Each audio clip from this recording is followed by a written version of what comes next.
Hello guys, welcome to my channel Movie Flix.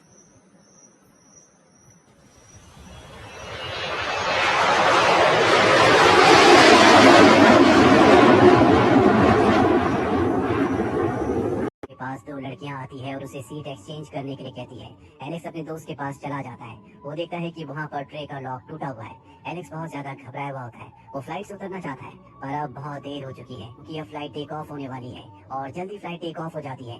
Flight में जितने भी पैसेंजर्स होते हैं वो सब के सब बहुत खुश होते हैं और तभी फ्लाइट में कुछ टेक्निकल एरर आ जाता है जिस वजह से पूरी की पूरी फ्लाइट वाइब्रेट होने लगती है। यहाँ पर एक ब्लास्ट भी होता है, कई लोग बाहर गिर जाते हैं और आग लगने की वजह से वो सांप की चपेट में एलेक्स भी आ जाता है और तभी उसकी आंख खुल जाती है और वो देखता है कि जिन लड़कियों को उसने सपने में देखा था जो उससे सीट एक्सचेंज करने के लिए कह रही थी वो सच में उसके सामने है। जिसके बाद वो घबरा कर अपने दोस्त के पास चला जाता है और ट्रे के लॉक को चेक करता है। सच में टूटा हुआ होता है जैसा कि उसने सपने में देखा था और अब वो सबको बताने लगता है कि कैसे प्लेन क्रैश होने वाला है पर कोई उसकी बात पर विश्वास नहीं करता। इसी फ्लाइट में उसका क्लासमेट कार्टर भी होता है, वो उसका विरोध करता है। इन दोनों की लड़ाई हो जाती है जिसके बाद एलेक्स और उसके सभी साथियों को इस प्लेन से उतार दिया जाता है। से सब उससे बहुत नाराज होते हैं और तभी बाहर एक ब्लास्ट होता है। दरअसल प्लेन टेक ऑफ करते ब्लास्ट हो जाता है। ये देखकर उसके सभी साथी हैरान हो जाते हैं और अब यहाँ पर दो डिटेक्टिव आते हैं जिनको एलेक्स के ऊपर शक है कि पहले उसने प्रेडिक्शन कर दी थी कि प्लेन टेक ऑफ होते ही ब्लास्ट हो जाएगा पर यहाँ पर डिटेक्टिव्स के पास उसके खिलाफ कोई भी सबूत नहीं होता, इसीलिए उसे छोड़ दिया जाता है। और अब कुछ दिनों बाद दिखाया जाता है कि प्लेन क्रैश में 39 लोगों की मृत्यु हुई थी कि याद में एक मेमोरियल रखा जाता है।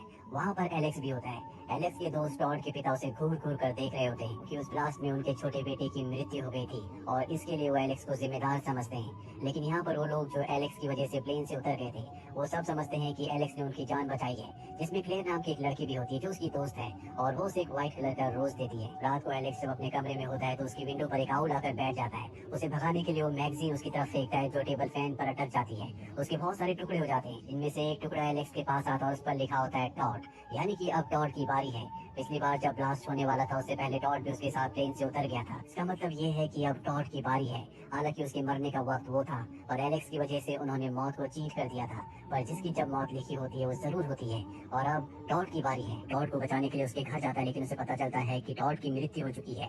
टॉड के पेरेंट्स को लगता है कि ऐसा टॉड ने खुद किया है पर यहाँ एलेक्स को पता है कि टॉड ने नहीं किया बल्कि बाथरूम में फिसल कर उसकी मृत्यु हुई थी और टॉड के पेरेंट्स उसकी बात नहीं सुनते। जिसके बाद वो अपनी दोस्त क्लेयर के पास जाता है क्योंकि क्लेयर उस पर विश्वास करती है। वो क्लेयर से कहता है कि हमें मॉर्चरी जाना होगा ताकि हमें टॉड की मृत्यु का कारण पता चल सके। ये दोनों के दोनों मॉर्चरी जाते हैं जहाँ पर मॉर्चरी का एम्प्लॉय ने बताता है कि मौत हर किसी के लिए कोई ना कोई तरीका जरूर ढूंढ के रखती है और पिछली बार तुमने सबको बचा लिया था लेकिन अब मौत ने सबके लिए कुछ न कुछ प्लान बना रखा होगा और टॉड की मृत्यु अपने आप नहीं हुई। उसने अपने आप को बचाने की कोशिश की थी पर क्योंकि मौत ने उसके लिए खास डिजाइन बनाया था इसीलिए वो बच नहीं पाया। उस दिन जितने भी लोग उस प्लेन से बचे थे सब के सब एक बार फिर से मिलते हैं लेकिन तभी एक बस की वजह से इनके एक और साथी की मृत्यु हो जाती है। यहाँ पर हर कोई समझ जाता है कि उस दिन तो ये बच गए थे लेकिन अब मौत इनका पीछा नहीं छोड़ेगी। ये किसी न किसी तरीके से एक एक करके अपने साथ ले जाएगी लेकिन किसी को नहीं पता कि किसका नंबर कब है।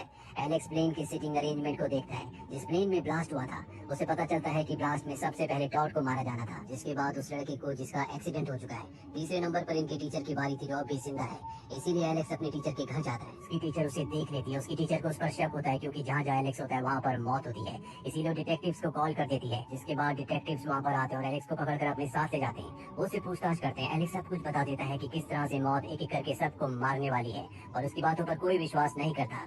अब क्योंकि एलेक्स के खिलाफ कोई भी बड़ा सबूत नहीं है कि उसी ने अब तक सभी लोगों को मारा है, इसीलिए उसे एक बार फिर से छोड़ना पड़ता है। वहीं एलेक्स की टीचर को दिखाया जाता है जो कोई ड्रिंक पी रही होती है और उसका कप लीक हो जाता है। पानी कंप्यूटर के ऊपर गिरता है जिससे कंप्यूटर में ब्लास्ट हो जाता है जिससे वो बहुत बुरी तरह से जख्मी हो जाती है। एलेक्स भी वहाँ पर पहुंच जाता है, देखता है कि उसकी टीचर जख्मी है। वो उनकी मदद करने की कोशिश करता है। चारों तरफ आग लगी होती है और तभी ऊपर से कुछ सामान गिर रहा होता है। एलेक्स उस सामान को रोकने की कोशिश करने के लिए ऊपर जाता है। इसके बाद उसकी टीचर के पास एक और ब्लास्ट होता है और इससे उसकी टीचर की मृत्यु हो जाती है। यहाँ पर जिस नाइफ से उसकी टीचर जख्मी हुई थी अब वो एलेक्स के हाथ में है। वो समझ जाता है कि वो बहुत बड़ी मुसीबत में फंस चुका है। अब डिटेक्टिव्स के पास उसके खिलाफ सबूत है। यहाँ पर अब भी आग लगी होती है, गैस सिलेंडर ऑन होता है, इसीलिए वो घर के बाहर की तरफ भागता है और तभी ब्लास्ट हो जाता है। उसे घर से भागते हुए उसी का एक दोस्त देख लेता है जिसकी उसने जान बचाई थी, जो कि एक सर्वाइवर है। वो डिटेक्टिव्स को सब कुछ बता देता है कि कैसे उसने टीचर के घर से एलेक्स को बाहर भागते हुए देखा जिसके बाद अंदर ब्लास्ट हो गया और टीचर की मौत भी हो गई। डिटेक्टिव्स के पास अब सबूत है, इसीलिए एलेक्स को अरेस्ट करना चाहते हैं पर एलेक्स अपने घर पर नहीं होता। क्लेयर को पता है कि वो कहाँ है, इसीलिए वो अपने उस दोस्त के साथ जिसने एलेक्स के खिलाफ गवाही दी है उसके साथ वो एलेक्स के पास जाती है। दरअसल ये जानना चाहते हैं कि अब अगली बारी किसकी है। अगली बारी कार्टर की होती है। ये कार्टर के पास जाते हैं और जब ये चारों के चारों गाड़ी से जा रहे होते हैं तो कार्टर कहता है कि अगर मरना ही है तो क्यों ना मौत अपनी मर्जी से आए और वो अपनी गाड़ी को रेलवे ट्रैक पर खड़ा कर देता है। हालांकि तीनों के तीनों भाग जाते हैं, लेकिन कार्टर अपनी गाड़ी के अंदर रहता है। वहीं दूसरी तरफ से इस ट्रैक पर ट्रेन आ रही होती है। कार्टर डर जाता है और वो तय करता है कि वो गाड़ी से निकल जाएगा, पर गाड़ी अब लॉक हो चुकी है। साथ ही उसकी बेल्ट भी नहीं खुल रही होती, जिसका मतलब ये है कि ट्रेन के रूप में मौत उसके करीब आ रही है। पर इससे पहले कि ट्रेन से कुचल कर मारा जाता, एक बार फिर से एलेक्स उसकी जान बचा लेता है। इसका मतलब ये है कि इन्होंने डेथ को चीट किया है। अब क्योंकि कार्टर बच चुका है, इसीलिए डेथ अब दूसरे के पास जाएगी जिसका अगला नंबर है। पर इससे पहले कि उसके बारे में पता लगाते, ट्रेन कार से टकराती है और कार का एक टुकड़ा इनके उस साथी के सर पर लगता है जिसने एलेक्स को घर से बाहर भागते हुए देखा था, जिससे उसकी मौत हो जाती है। इन्हें समझ में आ जाता है कि अगर ये डेथ को चीट कर दे तो डेथ इन्हें स्किप करके अगले पर चली जाती है। और अब उस दिन जितने भी लोग बचे थे उनमें से अब सिर्फ 3 ही बचे हैं, जिनमें कार्टर, क्लेयर और एलेक्स है। क्योंकि अब कार्टर की मौत स्किप हो चुकी है, वो अब सिर्फ 2 बचे हैं, यानी कि एलेक्स और क्लेयर। एलेक्स कहता है कि अब मेरी बारी है, इसीलिए वो अपने आप को क्लेयर के केबिन के अंदर बंद कर लेता है और डोर्स पर टेप भी लगा देता है। अंदर बंद होने के बाद एक बार फिर से प्लेन में सिटिंग पोजीशन को रिकॉल करता है, जिससे उसे पता चलता है कि ये उसकी बारी नहीं बल्कि ये क्लेयर की बारी है। वहीं क्लेयर को दिखाया जाता है जिसे एलेक्स की बहुत ज्यादा चिंता होती है, इसीलिए वो डिटेक्टिव्स के पास जाती है और एलेक्स का एड्रेस बता देती है ताकि डिटेक्टिव उसे अरेस्ट कर ले और उसकी जान बच जाए, वो उनके साथ सुरक्षित रहे। पर जब डिटेक्टिव उस जगह पहुंचते हैं जहां पर एलेक्स होता है, तो वो उनसे भाग जाता है क्योंकि उसे पता है कि वो जाकर भी उसकी मदद नहीं कर सकती। वहीं क्लेयर को दिखाया जाता है जब वो अपने घर में होती है तो बाहर एक इलेक्ट्रिक वायर टूट जाती है जहां पर उसका डॉग भी होता है। वो अपने डॉग को बचाने के लिए जाती है, पर इलेक्ट्रिक वायर का एक हिस्सा पानी में यानी कि पूल में गिर जाता है। क्लेयर किसी तरह से अपने आप को बचाते हुए गैराज में अपनी गाड़ी के अंदर बैठ जाती है, पर तभी इलेक्ट्रिक वायर का दूसरा हिस्सा उसकी गाड़ी के ऊपर आ जाता है। दरअसल डेथ ने उसके लिए यही मौत चुनी है। वहाँ पर कार के चारों तरफ ऑयल भी गिर जाता है, लेकिन अब इससे पहले कि उसकी गाड़ी में आग लगती, वहाँ पर एलेक्स पहुंच जाता है जो वायर को हटा देता है। क्लेयर भी बाहर आ जाती है और तभी गाड़ी में ब्लास्ट हो जाता है। इससे एलेक्स बहुत दूर जाकर गिरता है और उसने क्लेयर की जान बचा ली। अब हमें 6 महीने आगे का वक्त दिखाया जाता है। यहाँ पर एलेक्स, कार्टर और क्लेयर तीनों के तीनों प्लेन से कहीं जा रहे होते हैं। दरअसल एलेक्स भी उस दिन बच गया था।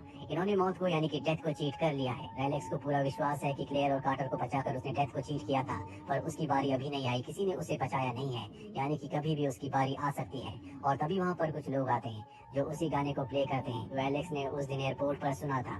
एलेक्स को विश्वास हो जाता है कि डेथ उसके आसपास है, वो घबरा जाता है, यहाँ से जाने लगता है। और जब वो सड़क पर पहुंचता है तभी क्लेयर उसे पीछे से आवाज लगाती है जिससे वो रुक जाता है। ठीक उसी वक्त उसके पास से एक बस गुजरती है, यानी कि उसका एक्सीडेंट होने से बच गया, पर वो बस एक पोल से टकराती है और ऊपर से एक बहुत बड़ा इलेक्ट्रिक पोल उसके ऊपर गिरने वाला होता है कि कार्टर उसे बचा लेता है। इसका मतलब ये है कि इन्होंने एक बार फिर से डेथ को चीट किया है। अब क्योंकि एलेक्स का नंबर जा चुका है, इसके बाद एक बार फिर से कार्टर का नंबर है और तभी हम देखते हैं कि उस इलेक्ट्रिक बोर्ड का बहुत बड़ा हिस्सा कार्टर के पीछे है जो उसी की तरफ आ रहा है। इस कहानी के आगे के पार्ट के लिंक नीचे डिस्क्रिप्शन में दिए हैं, आप उन पार्ट्स को भी जरूर देखें। उम्मीद करते हैं कि ये कहानी आपको पसंद आई।